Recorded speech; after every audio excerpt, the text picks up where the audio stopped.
All right, obviously, I don't have a voice, so I'm going to try to whisper my way through this. It's actually a lot better than trying to shout at you guys during class and then just have my voice shot even more. So, I've got my chai tea, I've got my Milano cookie, and I'm ready to rock and roll. So let's go for it. Let me get rid of me. Hey. All right, so yesterday we talked about the causes of the Spanish-American War. Very important for you guys to remember how, or the events that led up to the war itself. So we talked about the humanitarian reasons. We looked at economic interests, the sensationalized journalism, the Spanish talking smack about McKinley, and probably the most important one would be the sinking of the USS Maine. This was really that straw that broke the camel's back. It was that thing that really that pushed most Americans to be on the side of war, and Congress as well. And you take the totality of everything, and it just really made sense that we actually move forward with it. However, McKinley was not 100% sure that going to war was the right thing to do, at least right off the bat. And he thought it'd be pertinent to actually try to use negotiations first. So he did try to get the Spanish to, at least end the concentration camps, or, give the Cubans some element of civil liberties and self-rule. But the pressure on McKinley was just too great, especially after the killing of over 200 Americans on the USS Maine. So because of that, McKinley was kind of forced, not that he was totally against it, but kind of forced to have Congress go ahead and declare war. So this is one of the very few actual declared wars by the United States. And the battle cry for this war is "Remember the Maine." The war itself is not really all that important to the curriculum. It was very short. Didn't last, more than, a year or so. And you should know that it was fought on two fronts. It was fought in both Cuba and the Philippines. Theodore Roosevelt here was not president yet. He was the Assistant Secretary of the Navy. And this just really fits with him. I mean, everything that I talked about, him being kind of this testosterone-filled, manly man, having to go and prove himself and whatnot. He actually resigns his position from Assistant Secretary of the Navy, and he puts together this ragtag group of former college buddies and drinking buddies, and they put together a cavalry unit, and their goal was to go fight and kick butt in the Spanish-American War. So that group was known as the Rough Riders, and here they are right here, and this is TR right here in the middle. Now, they were present at a pretty important battle called the Battle of San Juan Hill. And one of the things that the Americans wanted to do is to capture all the major cities. And in order to do that, they had to capture all of the surrounding hills of the major cities. So again, one of those hills was the San Juan Hill. The Rough Riders were known for charging up this hill, taking the hill, enabling the Americans then to go into the city and take it over eventually. What is little known about the Battle of San Juan Hill is the role of what were called the Buffalo Soldiers. So for those of you who are Bob Marley fans, a Buffalo Soldier, dreadlock Rasta, brought him from Africa, taken to America. That song? That sounded great, I'm sure. Anyways, if you are a Bob Marley fan, that term, Buffalo Soldier, what does it mean? Well, there were full-on regiments of African-American soldiers that were stationed in the American West, and they were known as the Buffalo Soldiers because of the bison, the buffalo on the Great Plains. So many of these African-American Buffalo Soldier regiments went down to fight in the Spanish-American War. And again, what's little known about the Battle of San Juan Hill, it was actually the Buffalo Soldiers, these African-American soldiers, who went up the hill first, essentially to clear it for the Rough Riders. And what's sad about it, of course, this is just how history always works, is that, who gets credit for for the success of this battle, it was Theodore Roosevelt and the Rough Riders. But I mean, actually, if it wasn't for the African American Buffalo Soldiers, probably would have been a lot harder, possibly even not even been able to take over that hill. So, making a long story short, the war in Cuba, also in the Philippines, was very short. The United States was pretty much able to take the Philippines from the Spanish within like a couple months or something like that. So really quick and easy victory. Now, what is so important about the Spanish-American War, so the significance, would be what comes as a result, what the United States gains. So with the signing of the Treaty of Paris in 1898, Cuba is free from Spanish rule. Now, we had promised the Cubans through what was called the Teller Amendment that we were not going to take the Cubans as like a colony, that we were not going to, or that I should say that we were going to give them their own self-government. And that's important in a little bit. So technically, with the Treaty of Paris in 1898, Cuba then is free from Spanish rule. Also, this is how we gained Puerto Rico and Guam as territories of the United States. And then also, we had already taken over the Philippines, but we also were able to keep on to the Philippines by paying the Spanish $20 million. So I didn't know you could actually buy a country like that, but apparently you can. And then something that really should trigger your thoughts right now is, geez, I wonder what these people thought about this. You know, what did the Filipino people think about their homeland, their country being bought and sold like that? Yeah, the Filipino people fully expected independence. So we'll get to that in a minute. So the Cuban Constitution, when the war was over, the United States, like I said, had promised through what was called the Teller Amendment to ensure the freedom, the self-government of the Cuban people. However, because we felt it was necessary, we felt that the Cubans maybe weren't ready to self-govern themselves.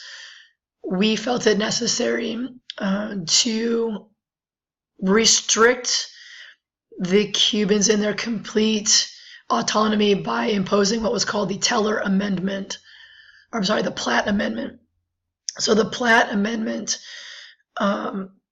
pretty much allowed the United States to intervene in Cuban political, economic affairs as it deemed necessary. If there was some economic crisis or some political crisis, the Platt Amendment allowed the United States to deal with that militarily, economically, whatever we thought was necessary. Again, we really thought that Cuba was important for us to be the main overseer of. And I think this kind of goes along with the Monroe Doctrine in that sense as well. Another thing that came as a result of the United States being part of the creation of the Cuban Constitution was that we wanted naval bases for strategic purposes. So the United States was given a chunk of land, which became known as Guantanamo Bay, which we currently still have to this day. If you're familiar, you may have heard of Guantanamo Bay. This is where we take those people that we think are terrorists throughout the world, people that we pick up, we send them to Guantanamo Bay. Obama had wanted to close down Guantanamo Bay, but was unable to do so because it's kind of like, well, what do you do with all those people? Although, to be fair, you know, a lot of those people that are at Guantanamo Bay accused of terrorists, in some cases, there's no solid hard evidence, and these people haven't been given trials and stuff. So, you know, it's an interesting issue.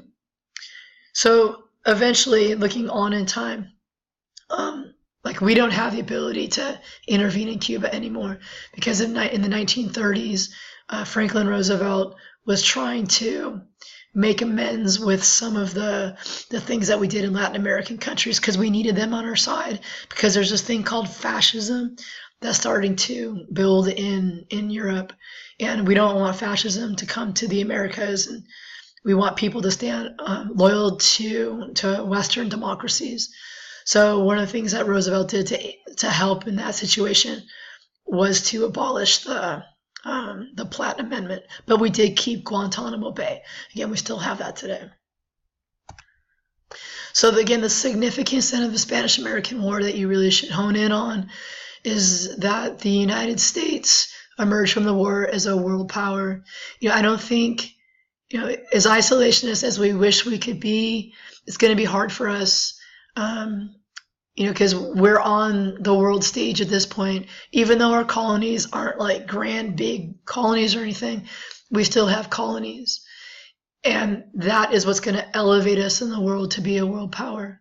Again, we're going to try to remain isolationist, and we'll see that we get involved in World War I.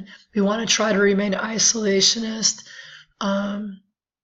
After World War I, we just can't do it because the United States, in terms of our power and influence, it's growing, and it's growing. And at just some point in time, we can't crawl into our shell. We are a major leader on the global stage. Now, a lot of people were happy about this because it did elevate us in the world, but you are going to have a lot of anti-imperialists who thought that what we were doing was completely wrong. So when we look at the end of the Spanish-American War, we pretty much have, for all intents and purposes, all of the land that really makes up what is the United States today. All of the lower 48 and Alaska and Hawaii. Guam is still a territory. Puerto Rico is still a territory. Samoa is still a territory. The Philippines will get their independence, but much later. And that's an issue that I want to talk about right now. So here's the essential question when it comes to the Philippines. Should the United States grant the people independence or annex the territory? So going into the Spanish-American War, the Filipino people fought alongside the Americans against the Spanish with the full anticipation that they would get their independence after the war.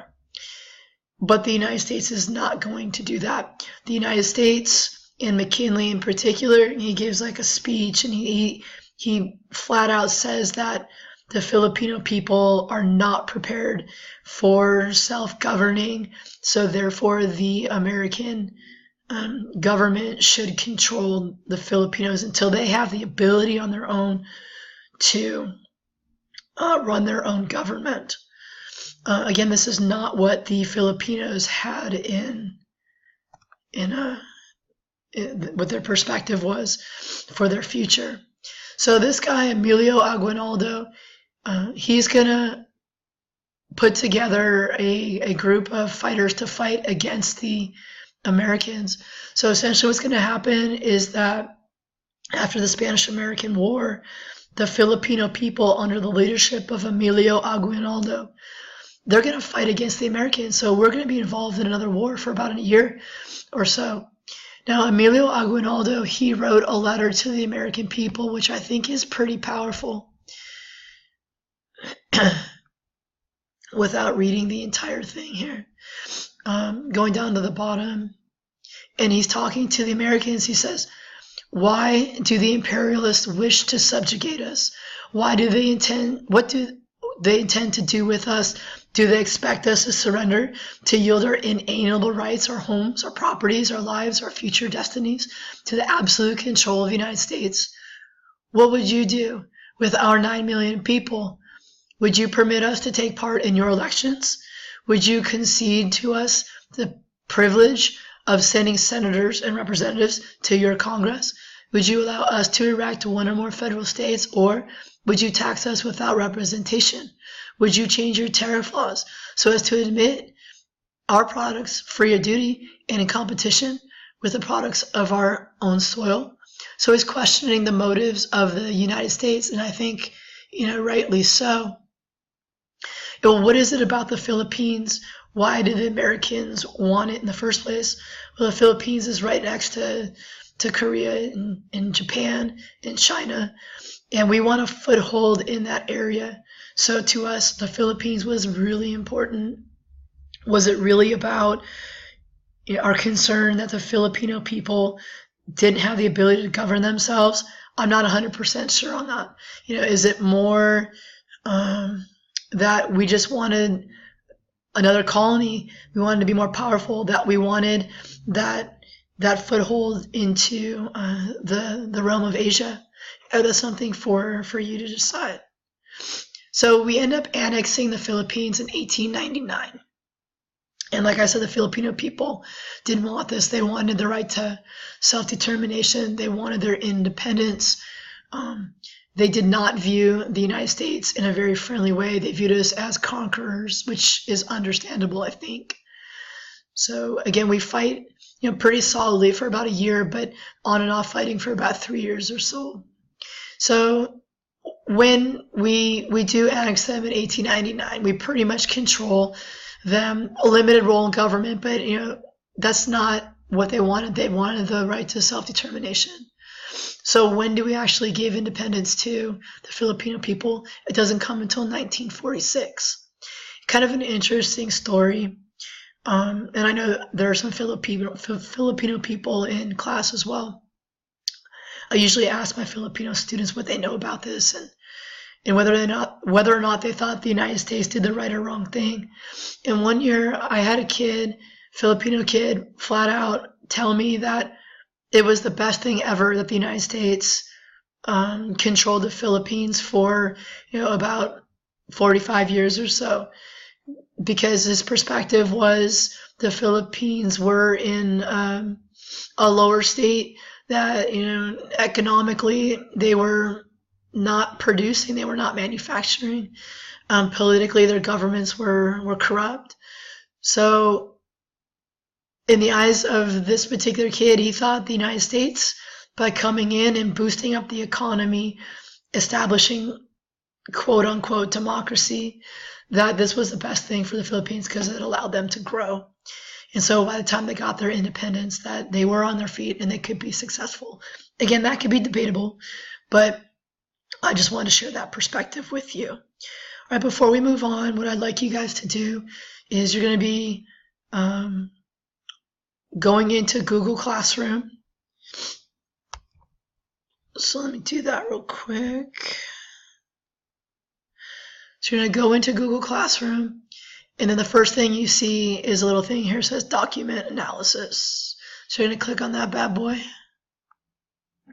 I'm going to drink some tea. And you're going to fill this out based upon the document of Emilio Aguinaldo. So this document right here, if you just do a Google, you're probably going to want to look at this. If you just do a Google search, just type in Emilio Aguinaldo's letter to the American people. So type that into Google, have this page open, maybe do a side-by-side, and then I'd like you to fill out this document. The reason why I'm having you do this is because the DBQs that I've read so far, you guys still are not able to use the documents the way they're supposed to be used in an essay. And this is showing you how to do that. So when you fill out the first thing, this is just standard stuff about the document. The essential question is, should the United States grant the people independence or annex the territory? So you're going to write that question down. Should the United States grant the people independence or annex the territory?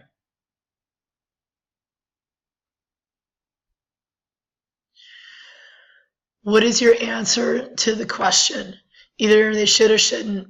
Make that somewhat sophisticated, please. Just don't put yes. So one of the things you're supposed to do in a DBQ, you have to describe the documents. Describe means what is the main idea. So describe the document, provide a summary of the main idea of the entire document. Do not cherry pick. You can't just take one section of a document and say this is what the entire document is about. You're taking it out of context. You can't do that. So you need a summary of the entire document. For instance, with the Booker T. Washington document, so many people talked about the fingers on the hand being separate and whatnot, and you said that's what the entire document was about. It really wasn't. That was part of the document, but it wasn't the entire document. That's cherry picking. Okay, then also cite the document in parentheses after the main idea. Will you cite your document right after you finish describing the document? Tell me the main idea of the document, parentheses, doc 1, period. Don't put it in the middle of the sentence. Don't put it wherever you want. It goes where it's supposed to go. Okay, so use this box for the main idea, and then your parenthetical reference at the end, then a period. That's one point. The second thing you do with a document is the hit part of it. This is called explain. You have to choose one of these. Just don't choose any one. Choose the best one. Okay? And you can't guess. You can't say, well, I think the purpose is this, or I think the audience is this. If you're not sure, don't use those. It has to be the truth. It has to be what it is. So for this particular document, I want you to read through it. I want you to choose one of these, not all of them, one. Choose the one that you think helps answer your, or I should say helps support your argument. Okay? Which one helps support your argument the most? Okay, and then do what it says in the box, just for one of these. So if you're going to give me the historical context, tell me what the political, social, economic events are, blah, blah, blah, whatever. So just follow the directions for that. And then, the next thing, you need to physically explain how the document proves or disproves your answer. Yes, you can actually use a document as a counter argument. That's sophistication. That's complex understanding. So how the document proves or disproves your answer, you have to explain that. That's the support part of it. Now, what I'm going to have you do is you're going to put it all together in sentences, a little, just like a tiny little paragraph. So put it all together, okay? So you need to state what your essential question is.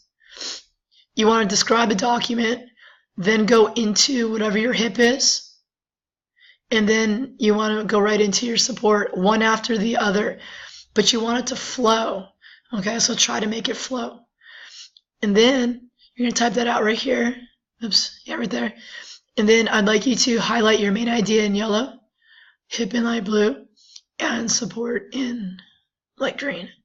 You need to do this with your documents on the TBQ, okay? You need to, for the hip, you need to do that. Oh, sorry, for the main idea, you need to have the main idea of 3 documents down. You need to highlight, you have to hit the documents at least 3 times. And then you have to support at least 6 documents. I recommend you do it for every single document, main idea of every document. Hip every document, support every document. Again, it's insurance that you're going to get it right. So then your task then is to go ahead and type that out right there. When you're done with that, submit it, and then come back to the lecture. All right, so you guys should have finished analyzing the document. We're going to be doing lots more of those because I think you guys need practice at it. Oh, my voice sounds great, doesn't it? Ha ha ha. This is ridiculous. All right. Let me minimize myself here. There we go. All right, so let me go ahead and continue the lecture. So when it comes to American imperialism, this is a new thing for us, and there were quite a bit of uneasiness with some people regarding whether we should or should not be gaining colonies. This is all based upon moral grounds. We'll talk about the Anti-Imperialist League momentarily. Other people, though, are going to believe that this is the path of the United States, that this was our destiny, this is our journey. Go back to the whole idea of manifest destiny and the frontier thesis that we have to keep pushing forward in order for us to continue opportunity and to spread democracy and to see our country just continue to grow in a positive way. Some people thought this was just the right thing to do. You have a social Darwinian aspect to this, where some people are just going to say this is just, it is how it is, that you have stronger nations that are taking over weaker nations. It's survival of the fittest. Again, and if it applies to the jungle, it applies to the economic world. It should also apply then to the global world as well. And for many people, they may have been, in their heart of hearts, they may have had good intentions, but they really believe that, there was a missionary aspect to this, that this was our burden, that we as the white Anglo-Saxon race, that we should go and spread our civilization, our ideas, our belief system, our democracy, everything, because in our eyes, what we believe, what we have is the best, and everyone should be like us. So that's that white man's burden. We have this heavy sack upon our shoulders that we have to actually go. It's our duty to civilize the world. And President McKinley was one of those people who believed that. I think Theodore Roosevelt also was someone that believed in this, that it was our duty to educate, uplift, and civilize. So it was the right thing for us to actually go out and do. So one of the things that happened as a result of our increased presence in the global world is you had some pushback. And in the United States, you had the development of what was known as the Anti-Imperialist League. There were some pretty big people that were part of this. People like Mark Twain was against imperialism. Eugene Debs was against imperialism. Jane Addams, even like Andrew Carnegie was part of the Anti-Imperialist League. William Jennings Bryan. So there were a lot of people that thought that this was not the right thing to do. Here's another document. And yes, I'm going to have you analyze this one too. So let's look at it. It says, well, this is the platform. So we always look at the source first. So the platform the source is the Anti-Imperialist League platform of 1899. So let's look at the document. We hold that this policy known as imperialism is hostile to liberty and tends toward militarism and evil, from which it has been our glory to be free. We regret that it has become necessary in the land of Washington and Lincoln to reaffirm that all men of whatever race or color are entitled to life, liberty, and the pursuit of happiness. We maintain that governments derive their just powers from the consent of the governed. We insist that the subjugation of any people is criminal aggression and open disloyalty to the distinctive principles of our government. So again, what I would like you to do at this point in time is to go back to your document, and what I'd like you to do is, how do I want to do this? Because I already had you type on it. Hold on. Okay, through the miracle of computers, I just added another document analysis. So when you go back to your document, you should see there's another document analysis sheet for you to fill out. So you're going to use this document. So you're going to use this document to fill out the second document analysis form on that assignment. Okay, so pause this, maybe do a side by side so you can see the document, and go ahead and fill out that worksheet. And then when you're done, come back to the lecture.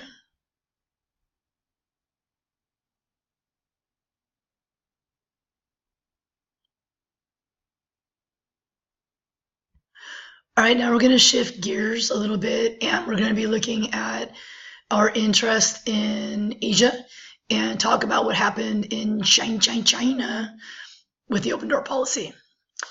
So the United States in the late 1800s is looking to open up our trade with Asia. In the 1840s, we're going to send a guy, Matthew Perry, out to Japan, open up relations. We have a treaty called the Treaty of Kanagawa with them, just establishing a friendly relationship. As a result of the Spanish-American War, we'll have the Philippines. But when it comes to China, China's different. China's freaking huge. China has so much potential. There's so many people. There's so many resources. And we want to have a sphere of influence within China. All the major European powers had a sphere of influence within China. Even Japan had a sphere of influence in Russia. So we want in on this too. But remember, the United States gets involved in the game of imperialism so much later than most other European nations that when we're out and about trying to gobble up land, everything's pretty much already taken. So China is no different. But China is an interesting story because it's different than, say, like in Africa, because the European powers went into Africa and just like butchered it. They butchered it up. They created new borders for countries. They split tribes up, and they controlled the political and economic aspects of the country. Like they literally took over their governments and stuff. China's different. You know, you have the Chinese emperor. You've got an empresses as well, and you have these dynasties that have lasted forever. When it came to China, and I think it's because it was just so dang big, is that the Europeans weren't necessarily looking to take over the political aspects of China. It was really about establishing dominance over trade. So it's the economic motive. So what the Europeans established was what were called spheres of influence. So China was not broken up into separate colonies that were controlled by various European powers.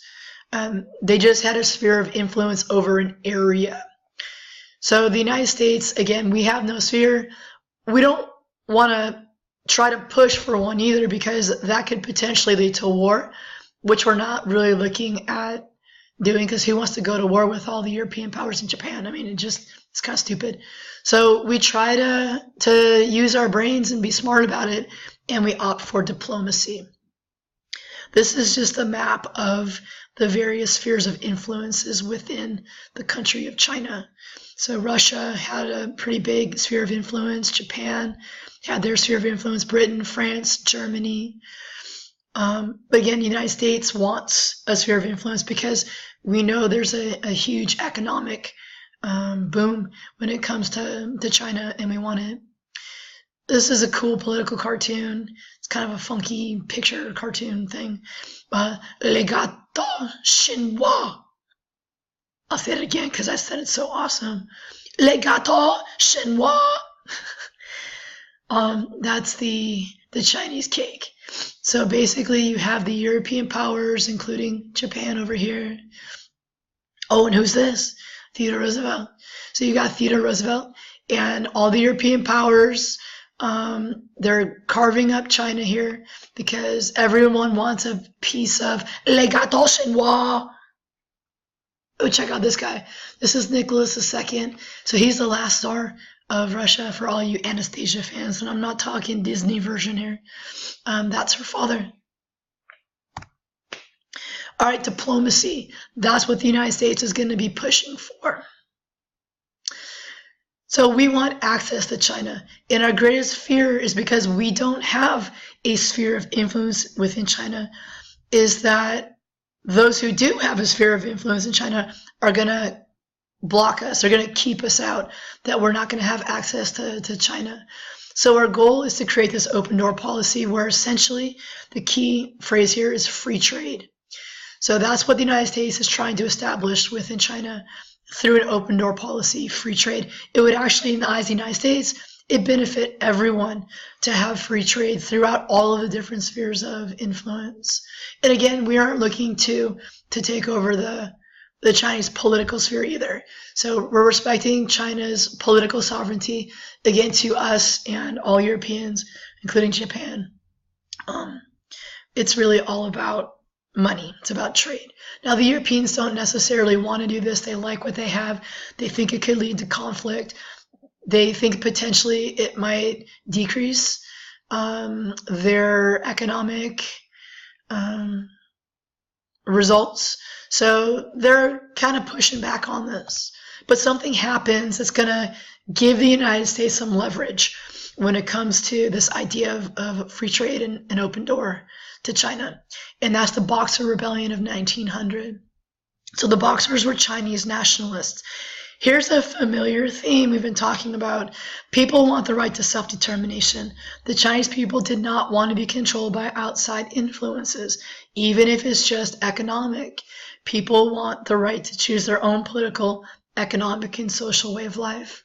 So the Boxers were they started off actually as a group that practiced a particular style of martial arts. So when they were actually doing their thing, when they would do their martial arts, they would, this is a great example of this, isn't it? They would use their fist a lot, boom, boom, and they were known to the Europeans as the Boxers. Their title, though, is actually pretty freaking cool. They call themselves the Society of Righteous and Harmonious Fists. All right, enough of me. All right, the Boxers then, or the Society of Righteous and Harmonious Fists, which I'm not going to say again because it takes too long. The Boxers staged a pretty big rebellion, and they were able to penetrate into the various Europeans' military, because let's face it, the Europeans aren't going to send their full force over to China. They had other things they were dealing with, and they had their own empires all throughout the world. So the United States decides to go ahead and send its military in to help put down the Boxer Rebellion. So we did. So we put in a lot of U.S. troops, and it was because of the inclusion of U.S. troops into this international military force that is going to help put down the Boxer Rebellion and preserve the spheres of influence for the Europeans. Now, again, this is significant because it does give the United States leverage. So when they come to the bargaining table, it's like, dude, we helped you out here. We scratch your back, you scratch my back. And John Hay, I think I forgot to mention his name. John Hay was a Secretary of State, and it was really he who concocted this whole open door policy. But, John Hay is going to be like, look, we helped you out. If we don't have open access to China, we're not going to protect this anymore. We're going to pull out our military, and who knows what's going to happen. So because of that, I think the Europeans value the United States presence. And so the open door policy went into effect right around, the year 1900 or so. So now China is then open up to free trade. There's still going to be spheres of influence, though, within China. It's not like the Europeans picked up and went home. It's just you have free trade. And this is just a political cartoon. So you've got the Boxers here with their main weapon as their fists. And then the United States, note that our main weapon is going to be our Navy. And if you remember, I talked about Alfred Thayer Mahan and how he really pushed for the growth of the United States Navy.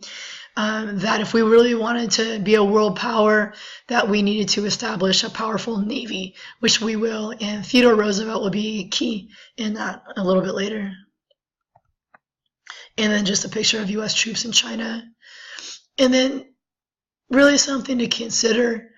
How do you judge the United States' turn to imperialism? So you can look at it in terms of other world powers, and you can say, well, yeah, okay, whatever. The United States is just doing what Britain and France and Spain and Portugal, Belgium, Japan, Spain a little bit, just doing what they're doing. Everyone's doing the same thing. So if we want to be powerful, we have to do the same thing. But I think you also have to look at who we are as Americans and what makes us unique in terms of our morals and our characteristics and identity. This turn to imperialism and how, like, for instance, we went into Hawaii and we annexed it without the consent of the people. Same thing in the Philippines. The Chinese didn't want us there either, yet we continue to do this.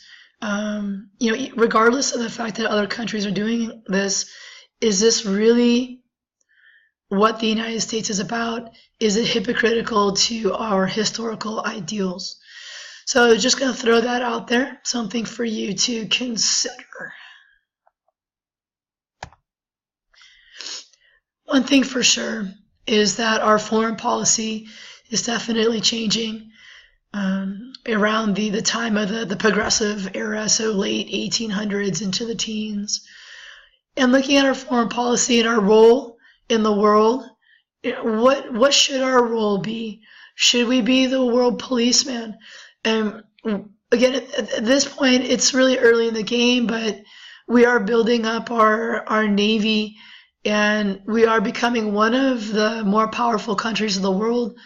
Do we have an obligation to the world to put down dictatorships, to free people throughout the world?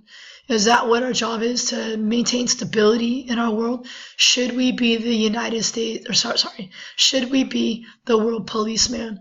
So this was the perspective of Theodore Roosevelt. You'll see lots of cartoons of him with like a bat or a club or whatever, but always him wielding a big stick. He was prone to say an African proverb that said, "Speak softly and carry a big stick," and that was how Roosevelt wanted to conduct his foreign policy. Is he didn't want to just go out there and just hammer people over the head, but if you have to, you have to. If there's a problem in the world that needs to be addressed, we need to wield the big stick, and we need to clobber some people in the heads every now and then for our own self-interest and for the interest of the world. Or should we use the wealth and economic power that we have as a nation to spread our influence? This was the thought process of William Howard Taft. His foreign policy is known as, why is it?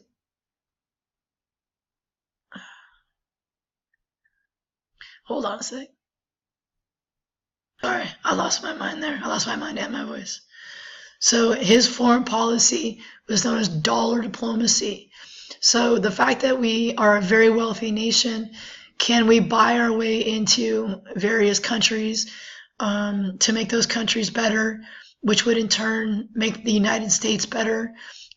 We could write big checks and we can buy up land and businesses in other countries and assert our influence that way. So that's called dollar diplomacy. Or should our major interest be spreading our values and morals worldwide? We've created something pretty special and cool in the United States. This idea that all people are created equal with inalienable rights of life, liberty, and the pursuit of happiness. We've created a constitution that people want to emulate all throughout the world. Should we be spreading those ideas throughout the country? Because there's this belief among many Americans that what we have is so awesome that we should share it with everyone throughout the world, and that people will be better off with our way of thinking, with our type of government system of democracy, a federal republic, and that people would be better off with ensuring the rights of people through things like a Bill of Rights and the rule of law and all of that. So is that something that we should do? Woodrow Wilson believed that this was something that we should do. It was very important to him that we establish civility and morality throughout the world. And this is him actually giving a speech to Congress in 1918. And he's pushing for Congress to formally declare war to get the United States involved in World War I. And one of his biggest reasons why we should have pursued entrance into the war was because he believed it was important to make the world safe for democracy. So those are the three big foreign policies of the progressive presidents, and you need to know all of them.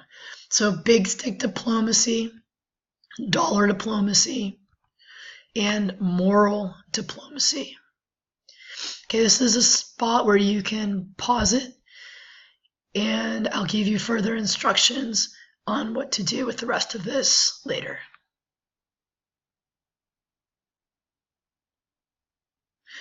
Actually, looking at what I have left for this, I think this will just end this, and I'll figure out what we're going to do from here later.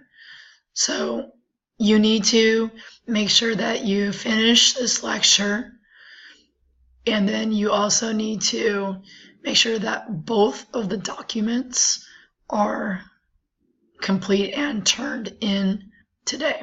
Thank you. Why did I say thank you? I guess I'm just overly polite.